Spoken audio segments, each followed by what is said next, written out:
Assalamualaikum warahmatullahi wabarakatuh. Kami dari kelompok 4 ingin mempresentasikan materi kami yang berjudul nomenklatur. Sebelumnya, izinkan kami memperkenalkan diri.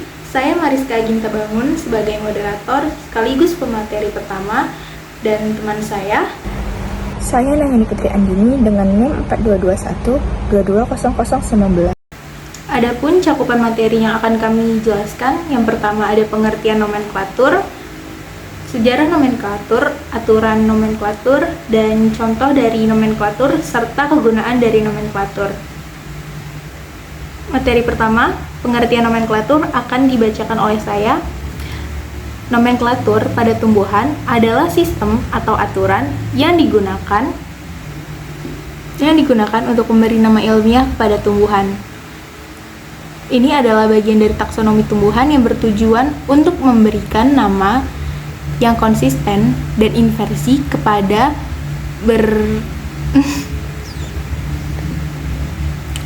setiap spesies tumbuhan sehingga dapat diidentifikasi, diklasifikasikan dengan tepat oleh seluruh ilmuwan di dunia. Adapun sejarah nomenklatur dimulai dari periode kuno, ditemukan oleh Aristoteles. Dia mengklasifikasikan hewan berdasarkan habitatnya. Lalu dari Theophrastus, atau disebut juga Bapak Botani, dia menulis tentang klasifikasi tumbuhan. Lalu pada abad ke-17, barulah Carolus Linnaeus memperkenalkan sistem binomial nomenklatur yang memberikan nama ilmiah dua bagian, terdiri dari genusnya dan spesiesnya, untuk setiap spesies. Contohnya ada Homo sapiens. Lalu pada abad ke-18 sampai abad ke-19, pengembangan dan penyempurnaan sistem Linnaeus oleh ilmuwan lain. Lalu terjadi juga publikasi penting seperti Genera Plantarum oleh Bentham dan Hooker.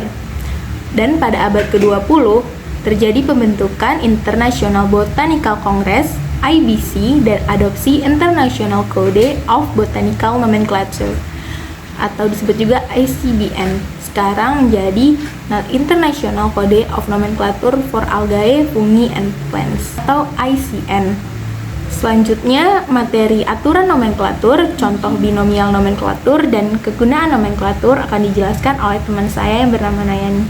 Pada Nayani, waktu dan tempatnya saya persilahkan. Di sini saya akan menjelaskan tentang aturan nomenklatur.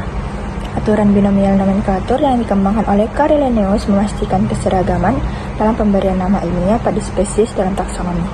Berikut adalah penjelasan lebih lanjut mengenai aturan-aturan dalam binomial nomenklatur. Yang pertama, nama ilmiah. Setiap spesies diberikan nama ilmiah yang terdiri dari dua kata, yaitu genus dan spesies. Nama ilmiah ditulis dalam bahasa Latin dan diikuti oleh penulis yang mendeskripsikan spesies tersebut. Kedua ada genus. Kata pertama dari sistem binomial nomenklatur menunjukkan atau mengacu pada genus. Genus merupakan kelompok taksonomi yang mencakup beberapa spesies yang memiliki karakteristik yang serupa, ditulis dengan huruf kapital di awal kalimat. Yang ketiga ada spesies. Kata kedua dalam nama ilmiah mengacu pada spesies.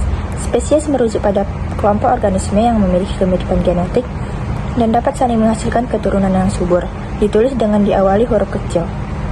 Yang keempat ada penulis. Setelah nama ilmiah terdapat nama penulis yang pertama kali mendeskripsikan spesies tersebut. Ini menghormati kontribusi para ilmuwan yang melakukan penelitian dalam memberikan deskripsi ilmiah tentang spesies. Yang kelima ada italic atau underline. Nama ilmiah ditulis dalam huruf miring atau dicetak garis bawah untuk membedakannya dari teks biasa.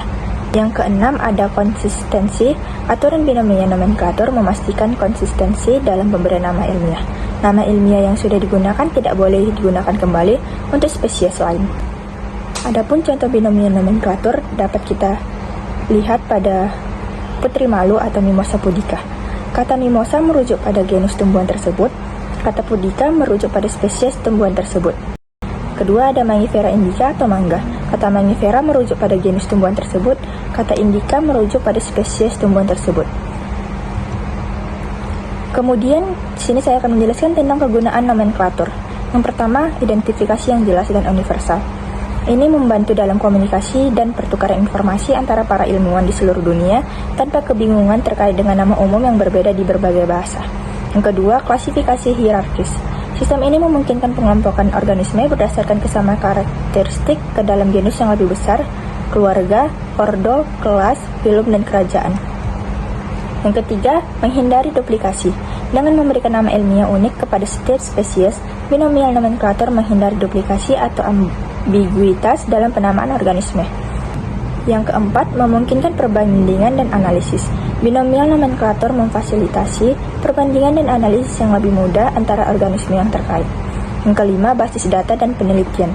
Sistem binomial nomenklatur memungkinkan pengumpulan data yang lebih baik tentang organisme dan memfasilitasi penyimpanan informasi dalam basis data taksonomi. Sekian presentasi dari kami, kurang lebihnya mohon maaf. Terima kasih sudah menyaksikan. Wassalamualaikum warahmatullahi wabarakatuh.